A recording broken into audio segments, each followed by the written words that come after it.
Welcome to this WiseOwl Report Builder tutorial. In this part of the series we'll explain the basics of working with data bars. We'll begin by looking at how to add a data bar to a table and choose a data bar style when you do so. We'll then look at how to assign a field to a data bar so that it actually displays a value. Then we'll look at some basic formatting properties, including how to work with data labels, and towards the end of the video explain how to work with multiple values in the same data bar. So let's get started. The aim of this video is to create a basic table of films and use data bars to represent the value of the film's runtime minutes and to compare the value of Oscar wins versus Oscar nominations. If you want to follow along and create the same report as I am, you'll need a copy of the WiseOwl Movies database, which you can grab from this video. There's a link in that video's description, which you can use to download any files you'll need. Assuming you've got that set up already, I've got a blank report builder report waiting for me, and the first thing I'll do in here is create a connection to the Movies database. So I'll right click on my data sources folder and choose add data source, and then I'll change the name of the data source to call it movies, use an embedded connection pointing to a Microsoft SQL server, and then click the build button to get some help with the connection string. I'll type in a shortcut to my local host, so // and then the name of the instance of SQL server that I'm using, SQL 2017. From there I can then just select my movies database from the drop down list. And once I've done that, I can click OK and OK again, and that's the data source created. I can now right click on the data source and choose to add a data set using it, and I'll call this one Films. And just to make this as easy as possible, I'm going to use the Query Designer to pick the fields that I'll need. So clicking the Query Designer button will launch the Query Designer dialog box. I can then head to the Tables folder, and I can choose from the film table the film title, the runtime in minutes, the Oscar nominations and the Oscar wins. I'm also going to apply a filter to the data set, so I'm going to click the Add Filter button, and I'm going to base this filter on the Oscar wins field and make sure that I only see films where the Oscar wins is more than 0. Having done that, I can click OK, OK again, and there's my basic data set created as well. Next, I'd like to create a basic table to show the list of film titles and their runtime in minutes. I'll start by tidying up the report, so I'm going to right click on the page footer and choose to remove that, and then get rid of the placeholder title text box as well. I'm then going to right click into the body of the report and choose to insert a table, and then in the first column of the table I'll add the title column followed by the runtime minutes. I'll just do some very basic formatting to make this look a little neater, so I'll just change the width of the title column. And then I'm also going to make sure that I will see all the text in this table, so you may be aware of the font display bug where sometimes if you don't change the font properties, the font in the table doesn't get displayed correctly or at all in many cases. So I'm just going to change away from the default font and then back to the default font, and then just give the report a quick test run and make sure that we can see something basic but sensible looking. So we've got the list of films and their runtimes. Next, I'd like to add a data bar to the final column of the table to show the value of the runtime minutes field. Back into the design view, I can right click into the detail row of that blank column and choose Insert Data Bar. Once I do that, I can pick from a fairly small selection of bar and column charts. I'm going to go with the default type, the standard single bar, and then click OK. And then I'll see a data bar appear in the cell, at least in the design view of the report. If I run the report, however, I won't see any data bar appear, and that's because I haven't indicated to it which column or which field to display the value of. So to do that, back in the design view, I can click onto the cell containing the data bar and then select the data bar itself. Then the chart data panel appears to the right hand side. I can add a value to it by clicking the plus button for the add field and then choose runtime minutes, and that will apply the sum of runtime minutes to the data bar so that the next time I run the report, it shows a different sized bar according to the value of the runtime minutes field. If we prefer not to occupy an entire column of the table to display the values that the data bar represents, we could remove that column from the table and add data labels to the data bar instead. To do that, let's head back to the design view. And to add data labels to the data bar, I need to first of all select the cell containing it, and then click again to select the data bar itself. I can then right click onto the blue column and choose Show Data Labels. I can then remove the runtime column entirely by right clicking and choosing to delete the column, maybe increase the width of the cell containing the data bar, And when I run the report again, I can see the number representing the runtime minutes at the end of the data bar. There are various formatting properties we can change for each element that makes up the data bar to modify its appearance. And just to give you a brief idea of some of the simple things we can do, let's head back to the design view. I suppose the most likely change you'll want to make is the colour of the bar itself, and I can do that in a couple of different ways. I've got my properties window displayed on the right hand side, and if you haven't got that already, head up to the view menu and check the box for properties.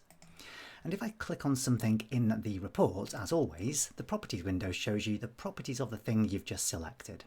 So I've clicked once on the cell containing the data bar, and that selects the entire data bar object, which is really just a highly simplified chart. So one way to change the colour of the bar is to modify the palette property. This is normally more useful when you have more than one value displayed in the data bar, but here we can use it to quickly change from the standard default colour to a different colour that Microsoft think look nice. I'm not sure I entirely agree with their choices, but nonetheless you can choose a different palette to modify the colour of the first and only value we're displaying in that chart.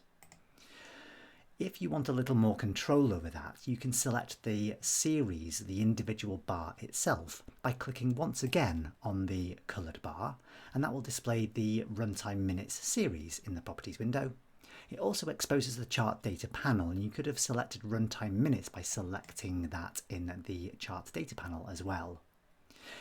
In the properties window now there's a colour property, and I can use this to select a specific colour for the bar I'm displaying. So I could go for a slightly sort of pale green colour. And just like all the other elements that make up the data bar, you can modify properties of the data labels once you've assigned them. So if I click on the data label shown here, I can modify its font colour by choosing a different colour from this list here. Or I could also modify properties of the font name or the font weight. Let's go for a bold font there. So having done that, if I run the report again, all those basic formatting properties will now modify the appearance of the data bar. Because a data bar is really just a chart, we can also modify properties of the axes of the chart. Let's say, for example, we didn't want the horizontal axis to begin at 0, which it currently does. We want to start it closer to the minimum runtime of any film in this table. Just one quick way to find out what that value is, if we head back to the design view, we could apply a sort to the table by viewing the TableX properties dialog box, and then head to the sorting page and add a sort to sort in ascending order of runtime minutes. If we then click OK and then run the report, we'll find the shortest runtime in there is 82 minutes. So let's say we wanted to start the horizontal axis at 80. That will give us more space or more variation in the widths of the bars within the same space in the column.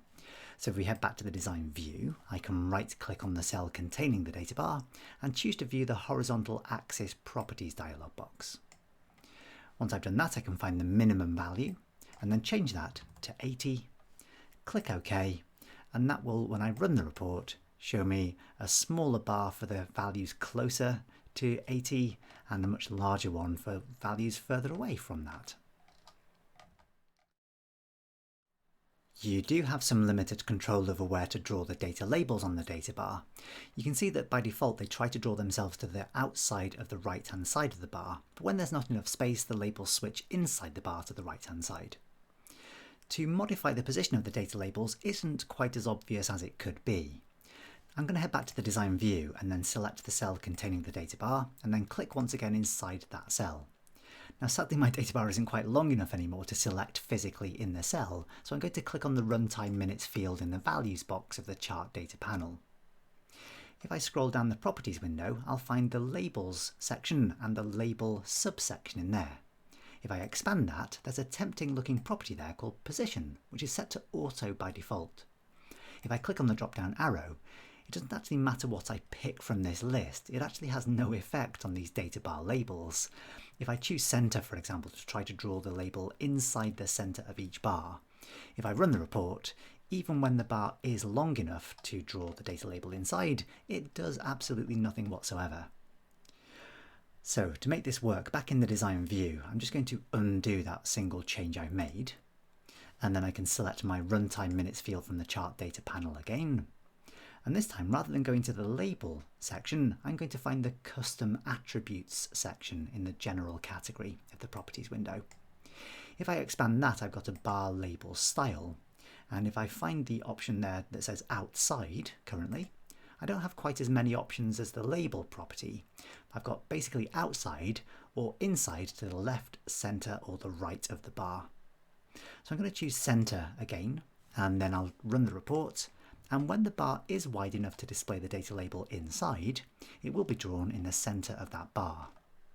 This might be one good reason not to change the start position of the horizontal axis. If every single one of our bars was wide enough to draw the data label inside, we get a little more consistency, I think, in the way these are drawn. So let's head back to the design view, and one final change, I'll right click on that cell and choose horizontal axis properties. Then I'm going to set the minimum value back to 0, click OK, and then run the report again, and now we've got a bit of consistency in where the data labels are drawn. There is one other slightly curious property in the custom attributes section which tries to apply some sort of 3D effect to the data bar. I'm not suggesting these are a good idea, by the way, but just to show you what's possible, back in the design view, I'm going to select the data bar itself again. This time I can physically select it in this cell. And then in the custom attributes section, I can find the drawing style property. It's set to default by default. Let's go for wedge, which looks quite interesting. So you can see there, even in the preview, before we even run the report, that you can see what effect that's going to have. I'm not sure I really like many of these, but they do provide some kind of basic 3D style effect to your data bars. I think I'm actually going to go back to the original default. I quite like the flat plain style. Let's move on and create another data bar to compare the Oscar wins and Oscar nominations. So this data bar is going to display two different values. To start with, I'm going to insert another column into the table. And then previously we assigned a data bar to the cell and then assigned a field to the data bar. We can also do that the other way around. If I choose to assign the Oscar wins field to the cell and then right click on that and choose Insert Data Bar, I'm going to go with the second option along this time, the stacked bar. When I click OK, the data bar will automatically have assigned to it the field that was in that cell. So if I were to just change the width of that column a little bit to make it a bit easier to read, and then if I run the report, I'll see that the data bar already shows me the value of the Oscar wins. For the second value I want to assign to my data bar, I want to work out the difference between the Oscar nominations and Oscar wins. So basically I want the maximum length of the data bar to represent the total number of Oscars the film was nominated for, and then the blue portion will show how many of those nominations the film actually won. So to do that, I need to create a calculated field that subtracts Oscar wins from Oscar nominations, and I can do that in a couple of different places, as you will certainly know if you've watched previous videos in this playlist. But a nice simple choice here, if I right click on the film's dataset back in design view and choose Add Calculated Field. I'm going to call this one Oscar Difference, and then click the FX button at the right hand side to launch the expression builder. I can then head to my fields list and double click Oscar nominations, and then subtract from that the Oscar wins. So nothing particularly complicated, just taking the difference between those two fields. Having done that, I can click OK a couple of times, and then to assign a second value to the data bar, I can select the cell containing the data bar and then click again into that cell to expose the chart data panel. And then if I click the plus symbol on the values section of the chart data panel, I can choose Oscar difference. So you'll see that that automatically assigns the second colour to the second value displayed in the data bar. This is the value of changing the palette. You can change both colours at the same time just by selecting a different selection of colours from the list. Again, I don't think any of those look particularly pleasing, so I'm going to go back to the bright pastel option. Having done all that, I can go back to run the report, and I'll see a different proportion of each bar taken up by the blue and orange sections, showing the difference between wins and nominations. If you decide that you want to change the type of data bar that you're using, you can do that fairly easily at any point. Back in the design view, I can right-click on the cell containing the second data bar and choose to change the data bar type. So rather than using a stacked bar, I'm going to go back to the original, just simple bar data bar. Click OK, and I'll see that I've separated out my two different values into two separate series shown one on top of the other. So if I run the report, I'll see that I get two differently coloured columns or bars, one representing the number of Oscars won and the other representing the number of additional nominations that weren't won. I think I'm happier with the original style that I went with, so I'm going to go back to the design view, right click on that cell again, choose change data bar type and switch back to the stacked bar and click OK. You can change formatting options for a data bar with multiple values in much the same way you can for a single value data bar. So let's say I wanted to change the orange portion to a specific colour. I can click onto that portion of the bar, or I could select the Oscar difference field in the chart data panel, and there's a colour property available in the properties window, so I can change that manually to a completely hideous different colour and then change my mind entirely and just go back to the original one. I think blue and orange works quite well actually. I'd also like to assign data labels to the bar, so I can right click on a portion of the bar and choose to show data labels. And I can do that to one single portion of the bar, or I can do it to each one individually. And having selected the data labels, I can then change their font properties. So let's go with a white font colour, and then I'll make it bold as well. So let's go for the font weight. So I'll make that bold. And then the same thing for the orange portion. I will change the colour to white and the font weight to bold as well.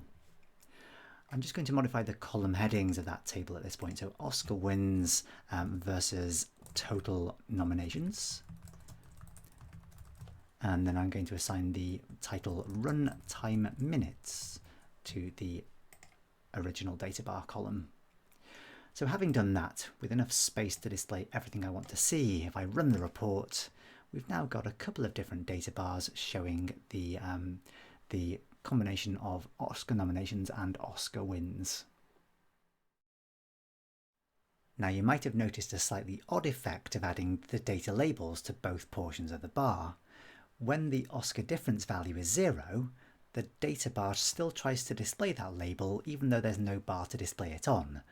So because the font colour is white, we're only getting half of the 0 displayed there, but it still shouldn't really be displayed at all. So I'm going to head back to the design view to sort that out. I'm going to check if the value of the Oscar difference field is 0. I don't want to display a value on that data label at all. So I'm going to click through until I've got that data label selected. And then I can right click on that data label and choose Series Label Properties. That gives me the label data property. And I'm going to click the FX button to build an expression. So I'm going to use the if function to check the value of the Oscar difference field. I can either type in the if function or go to the common functions category, choose program flow and double click the if function. I can then go to my fields list and double click Oscar difference. And I'm going to say if it's equal to 0, follow that with a comma, just display an empty string, so double quotes with nothing in between. Having done that, I'm going to type in another comma, and as long as the Oscar difference value is not 0, I'd like to display the value of the Oscar difference.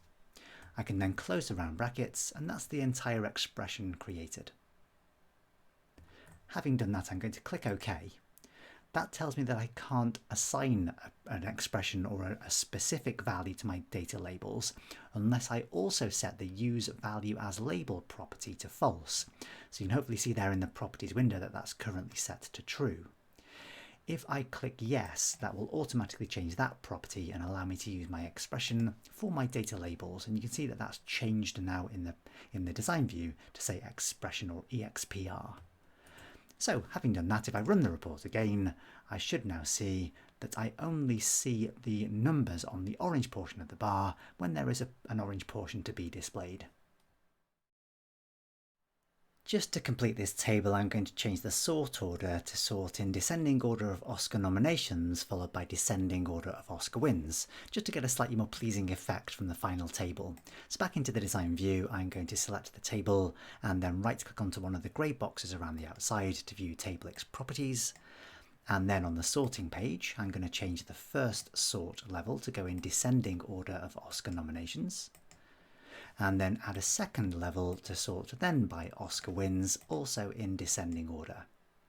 So having done that, I'm going to click OK, and then I can run the report one more time, and that gives me a slightly more interesting effect for the end result of the table. So there we go, there's the basics of adding data bars to represent numbers with a slightly more interesting but basic graphical effect. Hope you found that one useful. Thanks for watching. See you next time.